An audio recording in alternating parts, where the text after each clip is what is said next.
नमस्कार बच्चों, मैं Ashok Kumar student point consultancy से। तो एम्स बीएससी नर्सिंग और पैरामेडिकल का काउंसलिंग का शेड्यूल जारी हो गया है और काउंसलिंग है वो स्टार्ट हो गई है। तो रिजल्ट है एम्स बीएससी नर्सिंग पैरामेडिकल दोनों का रिजल्ट आ गया था।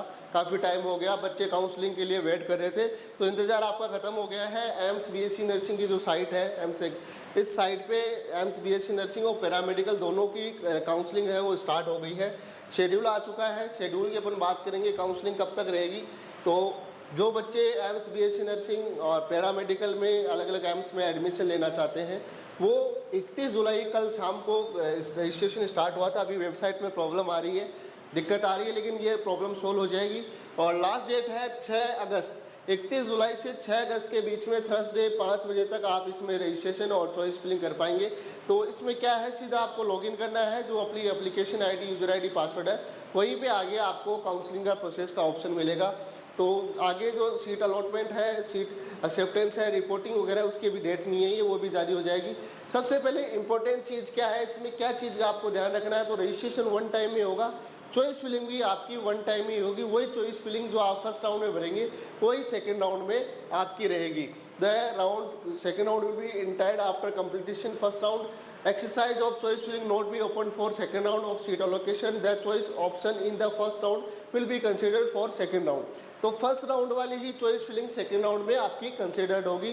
तो जो बच्चे एम्स बीएससी नर्सिंग और पैरामेडिकल में काउंसलिंग कराना चाहते हैं, अलग अलग एम्स में बीएससी नर्सिंग और पैरामेडिकल में एडमिशन की सोच रहे हैं, तो आप 6 अगस्त तक रजिस्ट्रेशन करा पाएंगे। और भी सारी चीज़ें हैं, अगर कोई डाउट है FAQ इसमें दिया हुआ है, और इन्फॉर्मेशन जो ब्रोशर है वो भी इसका जारी हो गया है।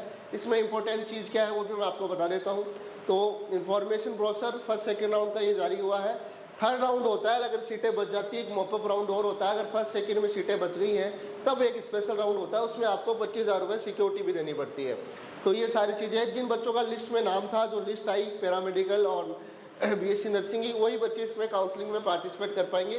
तो आपको लॉगिन करना है अपनी यूजर आईडी, पासवर्ड से, जो एम्स में अपने फॉर्म भरते समय जो पासवर्ड सेट किए थे उससे लॉगिन होगा। यूजर आईडी जो एप्लीकेशन नंबर है फॉर्म से। That eligible candidate can access online seat location. तो एलिजिबल वही कैंडिडेट है जिनकी लिस्ट में नाम है। तो ये सारी चीज़ें दी हुई हैं। रजिस्ट्रेशन का 1 टाइम में होगा। अगर आपको कोई कॉलेज मिल जाती है, अगर आप उसे लेना चाहते हैं, तब तो आपको एक्सेप्ट करना है और आगे राउंड में आपको जाना है, तब आप उसमें फ्लोट कर सकते हो। तो अपग्रेड का ऑप्शन इसमें रहेगा। अब एक्सेप्ट, इसमें 2 ऑप्शन आपको मिलते हैं, accept and allotted seat want to participate in second round. तो मैंने ये कॉलेज तो ले ली है, लेकिन मैं सेकंड राउंड में पार्टिसिपेट मैं करना चाहता हूँ, तो सीट एक्सेप्ट करके आप सेकंड राउंड में अपग्रेडेशन करवा सकते हैं। और अगर आप कॉलेज में if you choose option second, participate in second round, you are allotted another seat per your choice in second round, then you will join the seat allotted during second round. The seat allotted first round shall be considered vacant and the same shall be automatically allocated the other candidate in order of merit. अगर आप join में fail होते हैं first round में, अगर अपनी seat upgrade कर रखी है, तो 1 लाख रुपए की इसमें पेनल्टी आपको दे रखी है। अगर आप रिपोर्टिंग करवा देते हैं कॉलेज में और अपग्रेड लगाते हैं, उसके बाद अगर आप कोई कॉलेज नहीं लेना चाहते, तो 1 लाख रुपए की पेनल्टी इसके अंदर दी हुई है। तो failure to join seat allotted in round 1 और अपग्रेडेड सीट सेल भी lead imposition penalty of 1 lakh रुपए। तो 1 लाख रुपए की पेनल्टी भी है, ये चीज़ आपको ध्यान रखनी है। और डॉक्यूमेंट है EWS है, जो वैलिड, जो उसमें डेट जारी की थी, जो पहले इन्फॉर्मेशन बुकलेट आया, मैंने जो डेट बताई थी वही डेट है, वही कंसिडर्ड होगी। ओबीसी बस भी valid of admission settlement government institute the validity OBC schedule cell भी मेंस इन प्रोस्पेक्टस जो आया था स्टार्टिंग में, जिसके बारे में मैंने बताया था, वही डेट EWS और ओबीसी में लागू रहेगी। जो 1 अप्रैल 25 से लेकर 31 मार्च 26 थी, और 1 अप्रैल से 24 अप्रैल 2026 के बीच में कास्ट सर्टिफिकेट अगर आपका बना हो ओबीसी EWS का, वो वैलिड है। तो ये सारी चीज़ें हैं। रजिस्ट्रेशन एम्स की वेबसाइट पे चालू हो गए हैं, और आपको जो लॉगिन है एम्स बीएससी नर्सिंग में, आप जाएंगे एकेडमिक में, जहाँ लॉगिन जो एडमिट कार्ड निकाला था वहीं आपको काउंसलिंग का ऑप्शन मिल जाएगा।